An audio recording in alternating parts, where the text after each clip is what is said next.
Unit 7, The Global Crisis, U.S. Foreign Policy of the 1920s and 30s. At the end of this presentation, we should be able to answer the following essential questions. How did the terms of the Treaty of Versailles impact the development of Japan, Germany, and Italy? Second, how did it shape the post-war economy and foreign policy of the United States, Great Britain, and France? At the conclusion of the Great War in November 1918, there was an armistice amongst all belligerents, followed by the Versailles Conference beginning in January 1919. It will be the terms of the Treaty of Versailles which will cause World War II. As the cartoon illustrates, the reparations assigned to Germany, and only Germany, will devastate its economy. $55 billion, 10 times the U.S.'s annual budget, which was the largest economy in the world at that time. These reparations were a crushing debt to Germany. These pictures illustrate the economic and social realities of the German people in the 1920s. Soldiers who had lost limbs due to fighting in the army could not find employment after the war. The physical ravages of war left emotional scars too. The rise of Nazism politically will be due in part to ways in which the leaders will overcome these economic issues, which in turn will create a renewed sense of pride. The U.S. never ratified the Versailles Treaty or became members of the League of Nations. The U.S. did make a peace agreement with Germany in 1921 and made disarmament pacts with perceived allies Japan and Great Britain. The U.S. sought isolationism in terms of reducing its military size and presence. The only global agreement it signed in the 1920s was the Kellogg-Briand Pact. This agreement was also signed by nations, including later belligerents, Germany, Japan, and Italy. The pact promised not to use war to resolve disputes or conflicts of whatever nature or whatever origin they may be. As you can see on the map, colonization had not been outlawed by the Treaty of Versailles.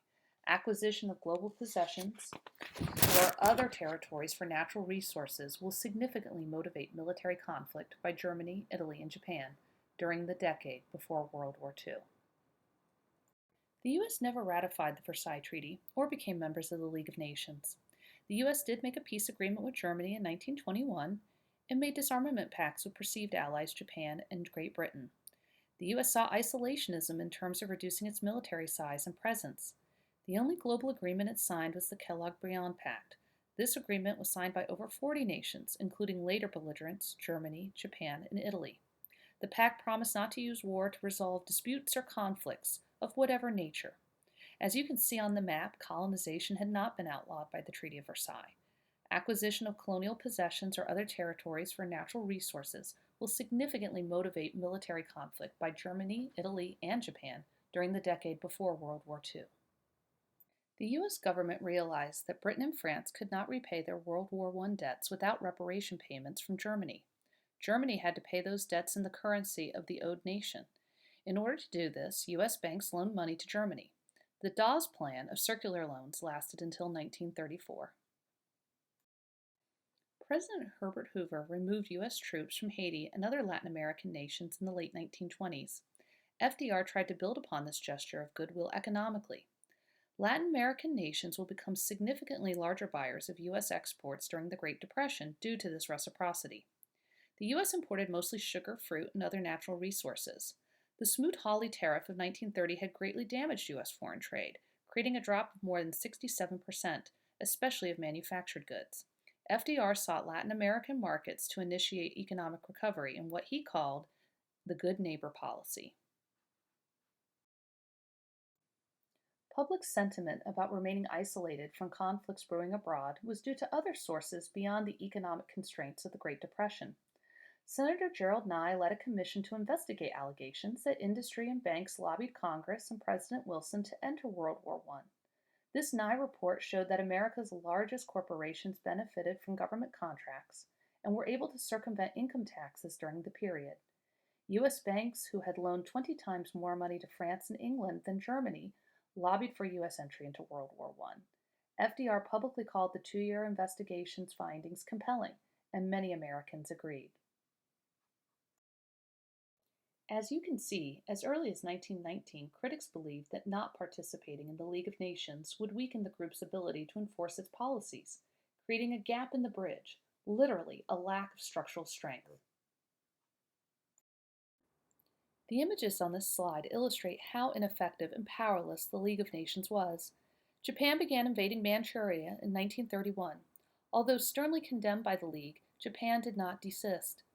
It simply left the League and by 1937 invaded southeastern China.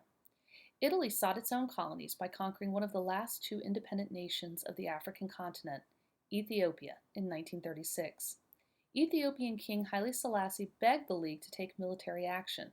Instead, they asked member nations to levy economic sanctions. Italy too left the League. Germany left the League in 1933 upon Adolf Hitler becoming Chancellor. In response, Congress passed the Neutrality Acts throughout the latter half of the 1930s, where we refused to sell military weapons to warring nations. The images on this slide illustrate how ineffective and powerless the League of Nations was. Japan began invading Manchuria in 1931. Although sternly condemned by the League, Japan did not desist. It simply left the League and by 1937 invaded southeastern China. Italy sought its own colonies by conquering one of the last two independent nations of the African continent, Ethiopia, in 1936. Ethiopian King Haile Selassie begged the League to take military action. Instead, the League asked member nations to levy economic sanctions. Italy, too, left the League in response. Germany left the League in 1933 upon Adolf Hitler becoming Chancellor.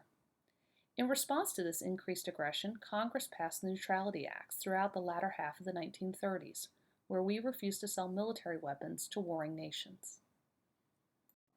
At every turn, the fascist nations waged war on their own people or sought to conquer others.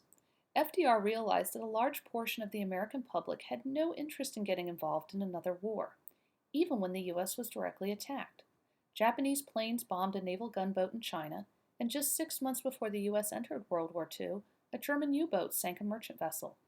The lack of military response would enable the rearming of Germany and the ability to actively practice blitzkrieg aerial strategy on behalf of dictator Francisco Franco during the Spanish Civil War. American opinion was divided in the decade prior to World War II. The Popular Front, which was an international organization of communists, warned that the Spanish Civil War and Germany's rise to power would eventually seek to destroy communists and capitalists alike. In the U.S., the Popular Front's association with the American Communist Party made many U.S. citizens question their assertions. Hitler's Germany was prosperous. The Red Scare hadn't been that long in the past. Isolationism for both fascism and communism seemed the best practice. The best-known isolationist organization was the America First Committee, chaired by Charles Lindbergh. Lindbergh was a hero to many in the U.S. and abroad. His solo transatlantic crossing in 1927 made him one of the most famous people in the world. His insight helped to create the commercial air travel industry.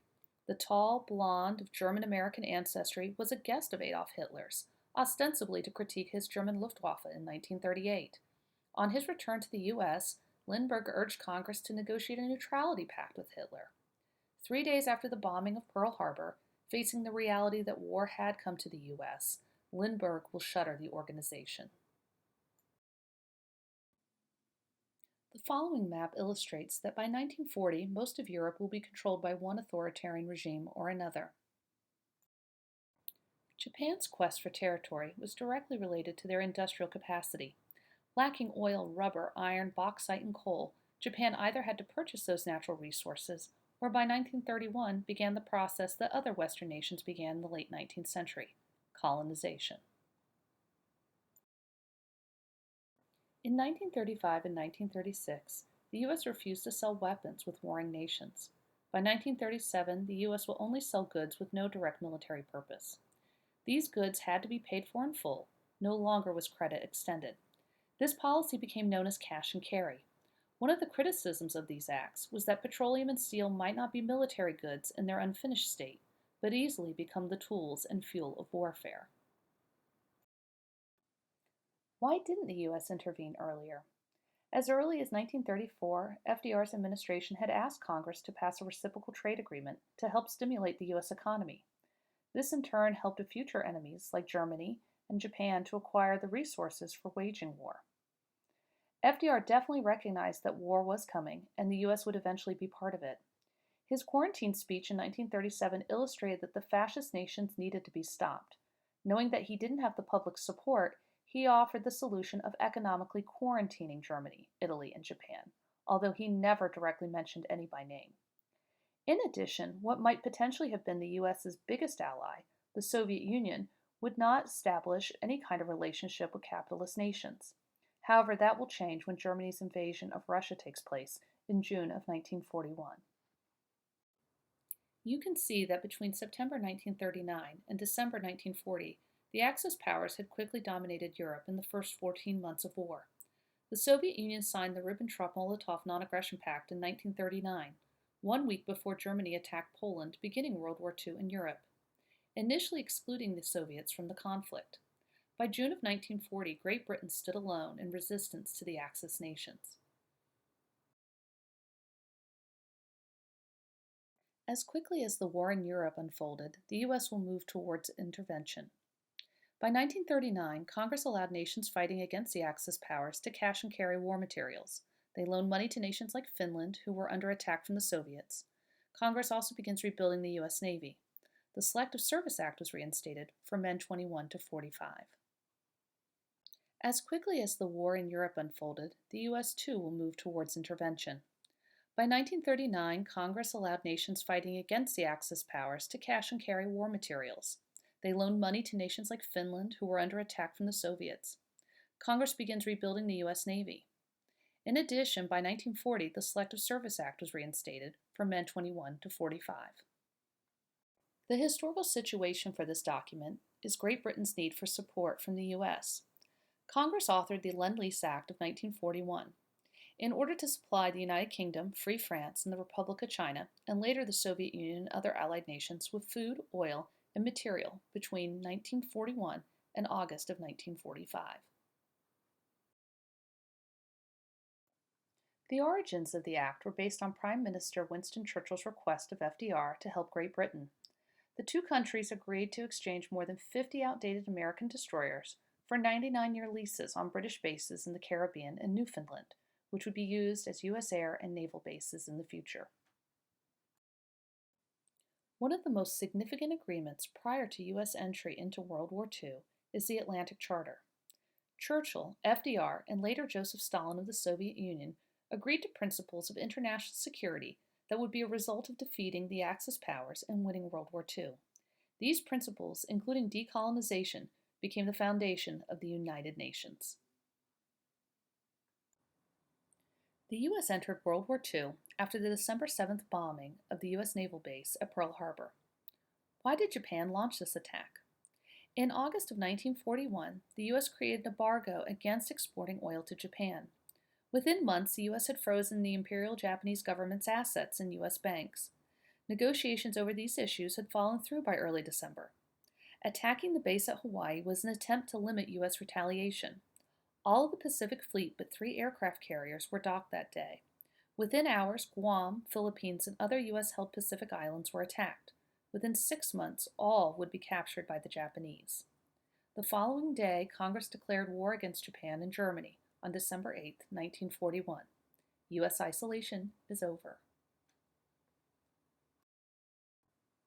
A few closing questions for further thought. First, why did neutrality laws fail to prevent America's growing involvement with military conflicts in Europe and Asia? 2. How did the process of American entry into World War II compare with entry into World War I? 3. Would the U.S. have entered World War II even if the Japanese had not attacked Pearl Harbor? 4. Why did the U.S. wait until 1941, after nearly every European nation had fallen to Germany, to enter World War II? What were the sources of American political isolationism? Use these true or false questions to test your knowledge further. 1. Prior to December 7, 1941, the U.S. was unaware of Japanese military presence in Southeast Asia and the Pacific. 2. The U.S. did not engage in any international diplomacy from the failure to ratify the Treaty of Versailles in 1919 until the creation of the Atlantic Charter in 1941. 3. Throughout the 1930s, Germany, Italy, and Japan disregarded the conventions of the League of Nations by invading other nations. 4. The conventions of the League of Nations outlawed Western nations from having colonies or territories after World War I.